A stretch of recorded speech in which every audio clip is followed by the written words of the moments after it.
Welcome to From Betrayal to Breakthrough. I'm Dr. Debbie Silber, and today's guest is Dr. Deb Muth. Dr. Deb is a naturopathic doctor, author, national speaker, and the owner of Serenity Health Care Center outside of Milwaukee, Wisconsin, the Midwest's leading functional medical clinic. She's the founder of Phoenix Factor, a health optimization program for high-performing female executives, and now a podcast host. She's an advocate for women's health issues and an expert in the field of bioidentical hormone therapy and sexual dysfunction. Deb works with men and women who suffer from chronic illness, Lyme disease, thyroid dysfunction, chronic and adrenal fatigue, menopause, infertility, and various endocrine-related diseases that involve hormone imbalance. As if healing from betrayal weren't hard enough, how do you move through it and deal with your hormones all over the place? What happens when your body is changing without your consent and you're experiencing symptoms that are preventing you from looking or feeling good? The good news is you're about to hear from Dr. Deb Muth, who's going to share how to skillfully navigate perimenopause, menopause, and beyond. Here's Deb. Welcome, everybody. You're in for a treat today. I have Dr. Deb Muth with us, and she's going to be talking about hormones and sex drive and all kinds of things that get all jacked up after betrayal. So welcome, Dr. Deb. Hi, thank you for having me. I'm so grateful to be here with you guys. Absolutely. So, I want to absolutely get to the link between our hormones and our sex drive and everything. But having said that, the show is, of course, From Betrayal to Breakthrough. So let's talk about how, first of all, I'd love to hear your story around this. And then from there, how would our hormones be affected by betrayal? Absolutely. Absolutely. So thank you. So I've had the pleasure of working with menopausal women for 25 years. So I started working with menopausal women long before I was in menopause myself. And I was able to watch this history of things change for women. And the stories always were the same. And so I'm this young, feisty 30-year-old who says, I've got the insider information to all these women in aging. I'm going to make sure that none of this happens to me because I can see it all coming, right? And so I know what to do to prevent it from happening. Wrong. Even though you see it coming, sometimes you can't prevent it from happening. And I've had the pleasure of being married 30 years. And with that comes great things and not so great things, as you're well aware. Long-term mature relationships have their struggles. And what I've seen in 90% of my female clients is the same thing that I experienced in my marriage. Little comments, little things that people say trigger different things for us, trigger memories. I grew up with a dad who was very verbally abusive, and it was great fun for him to say, "You're fat. Why are you dressing like that? You look like a slut. Nobody's going to want you." And so that was really embedded into my brain from being really young on. And so it made me not want to dress a certain way because I didn't want to be looked at and I didn't want him to say something to me. Move forward, I marry a husband who's amazing and wonderful and tells me how beautiful I am every day. And this is really hard for me to accept, right? Because I was raised with this other concept. As I moved into menopause and my body started changing and it didn't operate the way it used to, and you start to have vaginal dryness and a little pain with intercourse, up comes kind of all these feelings of that insecurity again and that inferiority that we don't necessarily think is going to happen. And you have to process that and you have to work through that we're changing. And I think different hormones being high at different points make a huge difference. Everybody seems to think that if we give enough testosterone to a woman, she'll have a great sex drive. That's not true. It's not that simple. We're more complex. We can give good testosterone to men, and regardless of what's going on for them, they'll perform and it'll be great. And sex is a stress reliever for them. For women, it's just the opposite. We don't use stress as a sex reliever. We use that to be connected. And if we're having problems in our relationship or even bringing problems forward from another relationship that we haven't healed, the sexual desire that you have now is going to be a problem.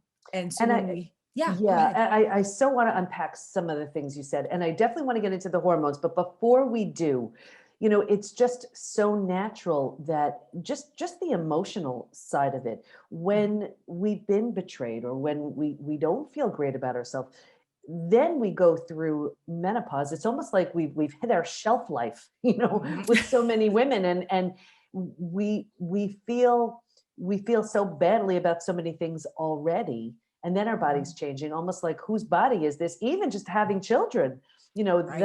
that'll change things as well. So I know my audience also wants to know about that. There is that emotional component.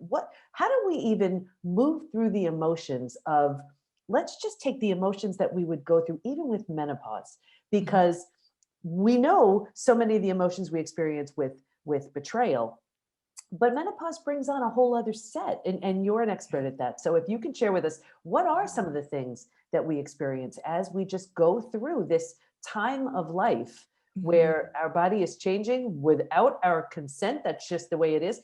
And then all of the other things we experience. Yeah, that's a great question. And, as we move into menopause, some of it is our aha moments, I think. As women, we're like, okay, I've been doing this for this many years. I don't want to do this anymore. And a lot of people call it a life change. I call it an explosion because it's just really at that point in life where you say, I'm drawing the line in the sand and I'm not doing this anymore. I'm not living the second half of my life the way I lived the first half. And a lot of women start to become more aware of how they feel and why they feel that way and where it's coming from. And they finally have time to focus on themselves. They're not focusing on their kids and everybody else. And it's time to focus on me, and they're starting to work through some of the things that have happened to them in that first half of their life that they maybe haven't dealt with. And that's why I love your program so much, because it really helps us get to the root of where those problems and those concerns are coming from. Because if we don't deal with them when menopause hits, you're going to feel like a crazy person. I mean, we have no control over what's happening at that moment, with estrogen doing what it wants and progesterone going crazy and testosterone's falling and all these hormones are all over the place. And if we thought it was bad as a teenager, menopause is just another enlightened moment for us. And so we start to have more problems with focus and concentration, and sexual desire goes away and energy changes and our sleep pattern is bad.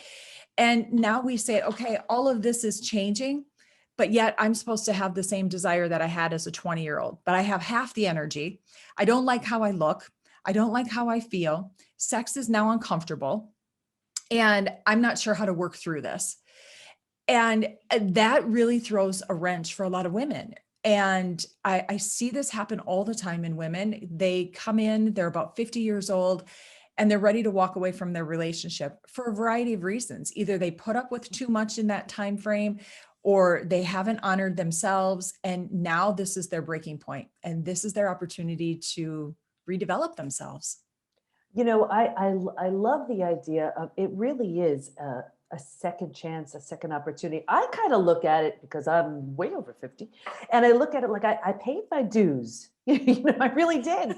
And I love the 50s. I love the Mhm. 50s because it's almost like, you picture, well, I know for me anyway, who I was in, let's say, high school. So Mhm. insecure and so uncomfortable and always worried about what everybody would say and think and feel and everything. And there's something about this earned uh, time where you're like, I don't care what anybody thinks. I just don't care. And then there's something even better about, if you've been taking care of yourself to the best of your ability, and you see a lot of people who are paying the price of decades of Mhm. neglect, and then if you're in your 50s and you've been eating well and you've been exercising, it's so like, wow, look at me. I feel really Mhm. good. So there are so many, I guess it's the spin that you could do with anything. There are so Absolutely. many positives that can be gained, but I guess it also depends on, for those who are listening here, they've experienced a betrayal. When did your betrayal happen? Like I looked at Mhm. it, my life started at 50. That was when my betrayal happened, and then from there went back for the PhD, and did the study, and sort of the rest is history. So I'm looking at Mhm. it like 50s, it's only beginning. Yeah. And for so many other women, whether they've experienced their betrayal during that time frame or not, there's something about menopause that is that time stamp of, Mhm. okay, here's a new chapter, and your body's letting you know it's a new Yeah. chapter. And I think that's beautiful. So let's start talking about the hormones a little bit. So Mhm. shed some light for us, if you will, on what the different hormones are experiencing and what we're going Absolutely. through during this time. What does it feel like? What is it? How do we even know? Well, like what's the difference between perimenopause and Mhm. full blown menopause, and how do we know we're sailing through it well or not? Absolutely, absolutely. And this is this is a great time for us because you're right. We can take this time and harness it and say, this is my new life, or we can look at it as our body's betraying us, right? And some people choose to look at it that way, and some people choose to look at it as a whole new chapter. I like to look at it as that whole new chapter. Hormones actually start falling about age 35. We will start losing progesterone around age 35. That's where you're going to start to notice some of those perimenopausal symptoms, more PMS like symptoms, which, ladies, is not normal. We should not have PMS if our hormones are balanced, but more of that irritability, that moodiness, that inability to sleep, broken sleep, can't fall asleep. And then you start having some cognitive things that are beginning to happen more so because of the lack of sleep, not because of the hormones falling, but more that lack of sleep. Some women will also start to notice that they're getting a little bit more of that muffin top simply because progesterone's falling, estrogen is staying pretty strong still. And it's not until estrogen starts to fall around age 50. Average age of menopause is going to be age 52, give or take 2 years on either side, depending on health. And we define postmenopause as a year of absence of period. So once you've not bled for an entire year, you can now say you're postmenopausal. Prior to that, you're still perimenopausal. And that's where all the fun happens, right? So that's where we start having a few hot flashes or night sweats, or our weight is changing. We don't have as good control over our weight, even though we haven't changed diet, haven't changed exercise much. You might start noticing more emotional things. You're crying when the snuggle guy comes on the TV and you're seeing commercials and you're crying for no reason. Those are pretty common symptoms that you're going to have. As estrogen continues to fall more and more, we'll start to have some vaginal dryness, and women will complain of pain with intercourse. And here's a secret. My favorite lubricant is called Uber Lube. It is amazing. It's not sticky. It's not tacky. It has no taste. It's the best lubricant you can use. Um, but all of this can be harnessed and can be changed, and we can balance hormones naturally. We can use herbs. We can use what's called bioidentical hormones, which are molecularly the same as the hormones our bodies make. And you can use them safely as long as you're using them with a practitioner that really understands how to balance them properly. And you can have a good, healthy sex drive and a good, healthy relationship as hormones stay strong. Now, for some women, they choose not to use hormones, and that's perfectly fine. There's still things that we can use that are non-hormonal if the vaginal dryness becomes worse. But most women, it's a joke in our world because most women start hormones because of the hot flashes. They stay because they love how it makes them feel. It gives them their personality back. They don't become crabby old ladies. They love the way their brain thinks on hormones. Without it, sometimes we don't think as well. And really, if we want to have the same kind of desire that we had as kids in menopause, we have to put the same amount of attention on it. We have to think about it. We have to cultivate it. We have to do something that makes us think about sex. Because if we're busy thinking about work all day, the last thing you're thinking about when you crawl into bed at 10 o'clock is like, oh, yeah, now I'm ready for sex. It doesn't work that way for us. So how do you know? There are so many questions I have. How do you know if you need hormones or if you can just do this, move through it? Let's say with eating well and exercise and Mhm. and healthy thoughts or whatever. What's Right. tell us the difference and what we can do. Absolutely. So some women have the luxury of never experiencing a hot flash. And the other group of us will have some hot flashes. And then you have a severe group that 13% of the population of women will have hot flashes their entire life till they die. Till they have Yes. them for a long time. Yes. Wow. Oh, that's so Hmm. uncomfortable. I'll never forget. I was out for lunch with a friend, and she she was having she said she was having like 100 hot flashes a day. Yes. Just while we were out, her face would turn bright red and she would start Mhm. sweating. And I mean, I felt so bad that she just started to cry. She said, I just Yeah. can't take this anymore. Oh, it's so It's uncomfortable. such an intense feeling. Yeah. Yeah. It's like your internal, your body's at like 500 degrees for like a minute and then Yes. jams up everything else that's going on. Okay. I remember seeing my mom put her head in the freezer and she'd always be cleaning the freezer. And I'd be like, why is she cleaning the freezer? And then I learned that is why she was cleaning the freezer, because at Wow. least it cooled her off, you know? Oh, that's You know, I find that women who have a better diet, a healthier diet where they're not eating a lot of processed foods, a lot of junk food, a lot of sugar, they will experience less hot flashes. Now, it's not a rule of thumb 100%, but 80% of the time, if your diet's really clean, you will not experience as many hot flashes or as many complications as women who have that typical American diet. Now, what about exercise? Does exercise help? Yes, exercise helps a ton because it helps us make testosterone. And if we make testosterone, testosterone itself will convert to estrogen in our body. And so it will help us have more estrogen longer. So there is some balance there. The other thing is your adrenal function. So a lot of us who've been stressed out or betrayed or just had a stressful life, burn the candles at both ends, will deplete our adrenal function. And that is, they're two nickel-sized glands. They sit on top of your kidneys and they give you all that fight or flight response. They will help produce hormones for us once we're in menopause. But if we've burnt them out and we're not making enough cortisol and we can't make DHEA and testosterone from them, our menopausal symptoms are going to be way worse if that adrenal function isn't supported well.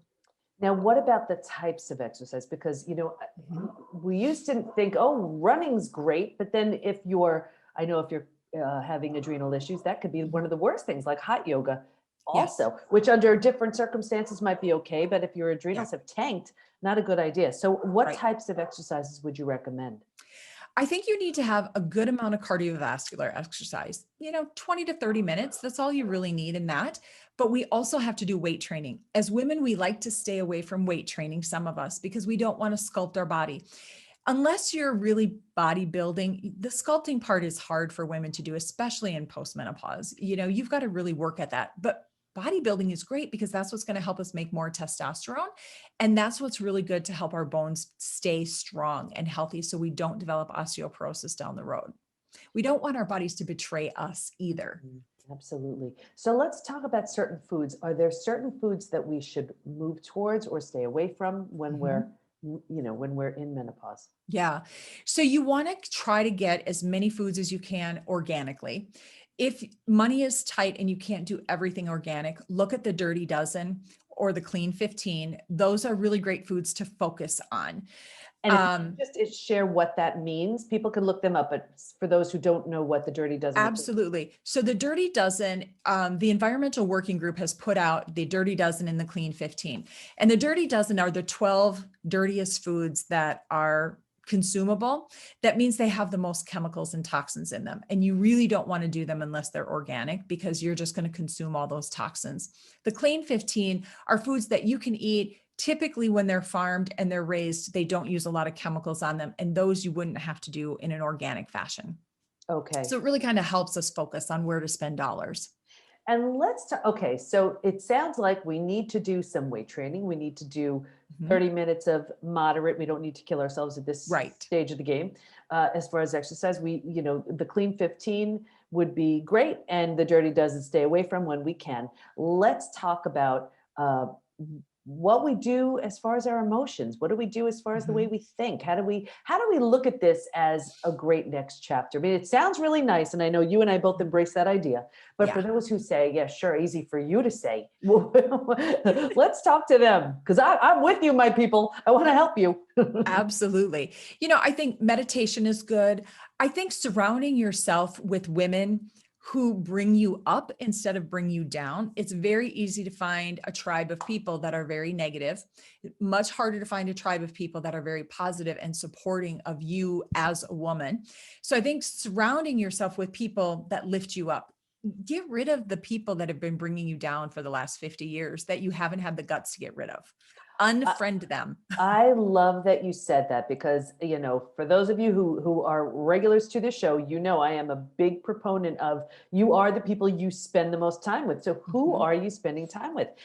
How do you know if they're good for you? How do you feel? How do you feel when you're with them? Do you feel inspired, lifted up, open, expanded? Or do you feel spent, depleted, exhausted? Your body will tell you loud and clear Mhm. who those people are and what they're doing to you. So being with supportive people is so important. And for those of you who are in the PBT community, it's interesting because when I was creating it, this whole community, it was one of the most important things for me to say, okay, what isn't being done? And what I saw was there are so many groups. When you feel better, you don't belong. I mean, how Mhm. bizarre is that? So the Yes. idea of being surrounded by people who lift and inspire, I mean, that's what's going to help you heal. What's going to help you move through all of it. Like, think about it. Here we are talking about menopause. You could be with a group of women who are like, "Yeah, I've had hot flashes and they stink," and then the next person's like, "Oh, it's awful and it's the worst thing Mhm. ever," and then someone else chimes in, as opposed to someone who says, "Oh, but you know what? I tried this and this really helped. Oh yeah, what about this?" Whole Mhm. different conversation. Absolutely. And I think the other thing too is to look at your life differently. Your life's not half over, it's just half beginning because now you get to spend the next half of your life. And it is the half because, what they're looking at in the future for us is that it will be common for us to live to be 100 and even 102. So if you do this right and you take care of yourself, you can have the next chapter of your life be as amazing or even better as the first half.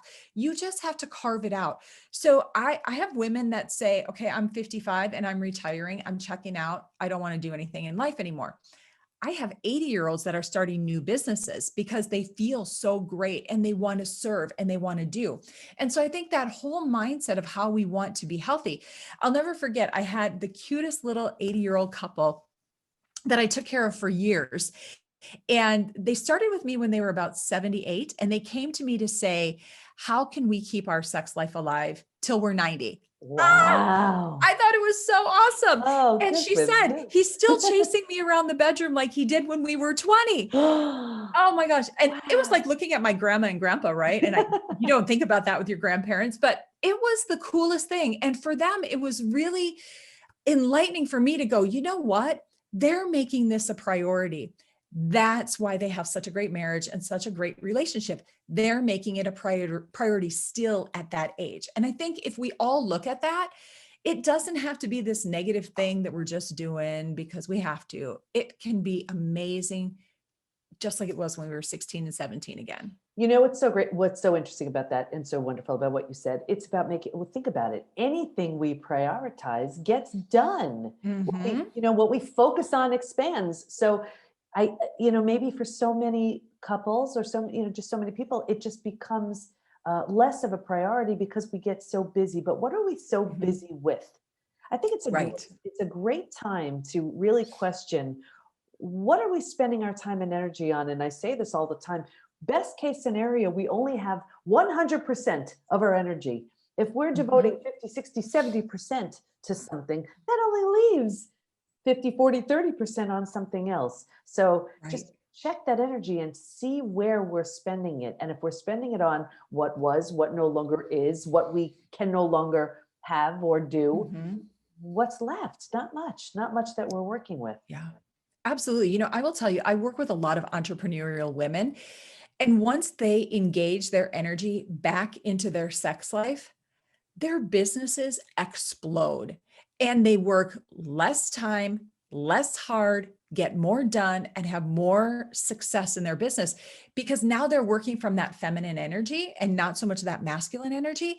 And they grow things so much quicker when they focus on sensuality and relationship. It's huge. What's so interesting?